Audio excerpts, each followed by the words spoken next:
woman swinging her hips, he was certain that American music would soon conquer the whole world.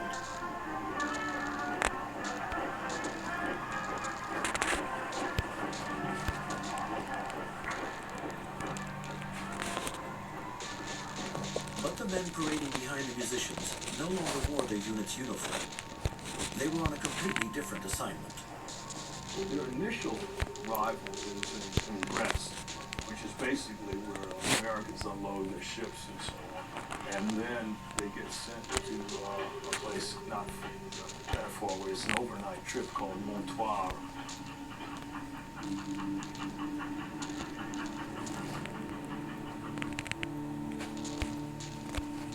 Montoire, Brittany, Camp Number 4. This is where the war began for Hayward's men, and it was nothing like they had imagined. Once their rifles had been confiscated, they were parked like cattle in perfunctory barracks. The first battlefield was a huge railway yard, where their enemies were the cold, back-breaking work and the iron discipline imposed by the U.S. command.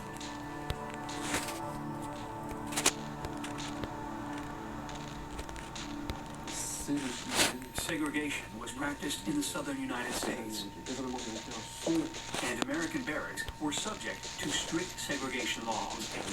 The U.S. military police enforced segregation. Everything was kept separate. The feeling was that the habit should not be changed just because they were in France. A great deal of lobbying went on within U.S. military HQ to ensure that the blacks were kept away from active service. Some predicted social unrest when the soldiers returned home, and many thought blacks would be bad combatants.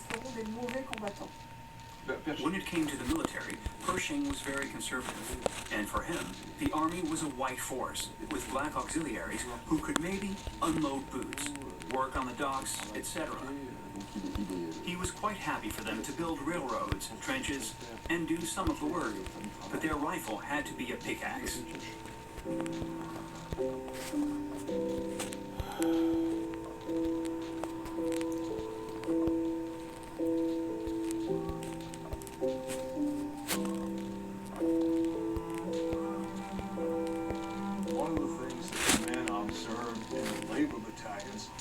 That it was like slavery again. It's a hell of a time because they're not at the front. They don't know why they're not at the front. They're stuck doing this. And Hayward is trying to figure out a way to get them out of there and get them to the front. Colonel Hayward's greatest ally was Pétain. The French general needed men. Black or white, it didn't matter to him. Pershing, though, still refused to put his troops under Allied command.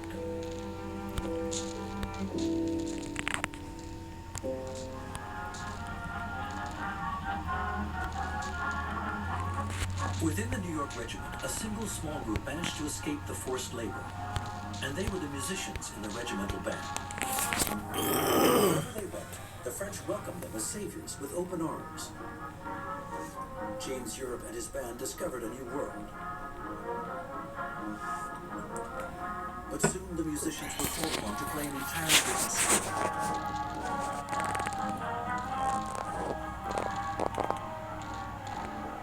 Under pressure from Pétain, Pershing eventually surrendered his black regiments.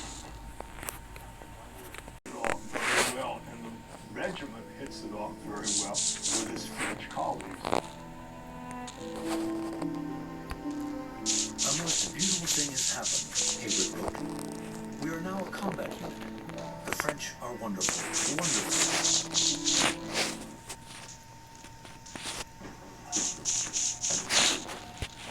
Whoa. And one day all of this will be yours. Thank you. Don't worry. Yeah. I'm happy to say there are no other American troops One near day us. all of this will be yours. The Harlem Hellfighters met their brothers in arms, men who were exhausted but kind to them. They also discovered French rations, dark tobacco, and 2 liters of red wine a day, soon replaced by coffee or sugar. The men laughed, chatted, and shook hands. It was an amazing moment of communion. In a letter home, one of them confided, "The French do not care for race issues. They treat us so well that I have to look at myself in a mirror to remember that I am black." For black soldiers, literally born into slavery, their parents were born into slavery. This was not a country where black people had ever experienced freedom or autonomy.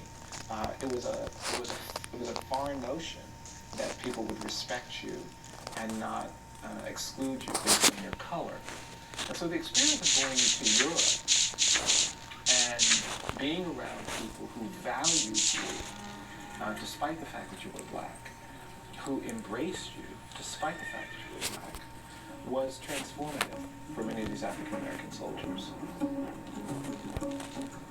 Among the French infantry, the skin color of American soldiers was not an issue. The only concerns were supplies, choice of uniforms, and armaments. In the end, American soldiers kept their olive green uniform, but had to wear the horizon blue Adrian helmet of the French infantry.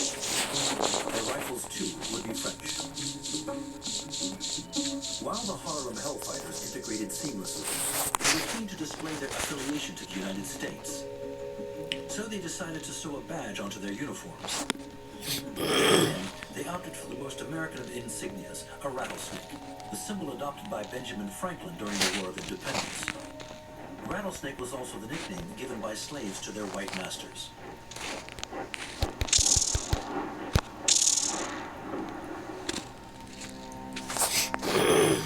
Before going to the front, the men had to familiarize with French warfare. In the spring of 1918, they arrived in the Massif region, in the Marne.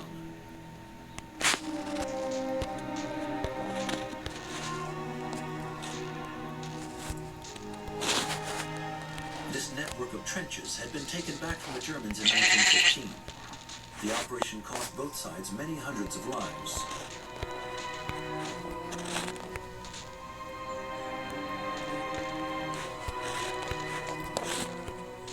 Since early spring, a major offensive had been underway in the region.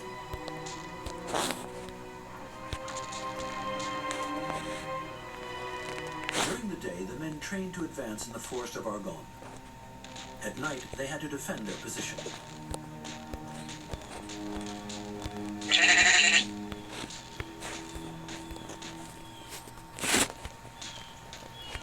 Le Bois d'Auzy, c'est censé être calme. The Bois d'Auzy was a quiet area, simply because it had experienced no massive destruction or major operations.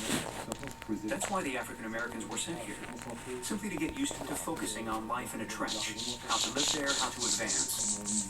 A whole school was required, a form of introduction training. C'est la pratique de l'instruction.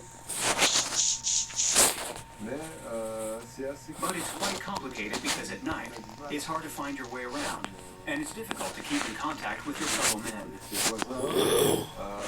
And of course, the forest has lots of little animals making noises. So the slightest noise or rustling immediately put the men on high alert. alerte, met en haleine.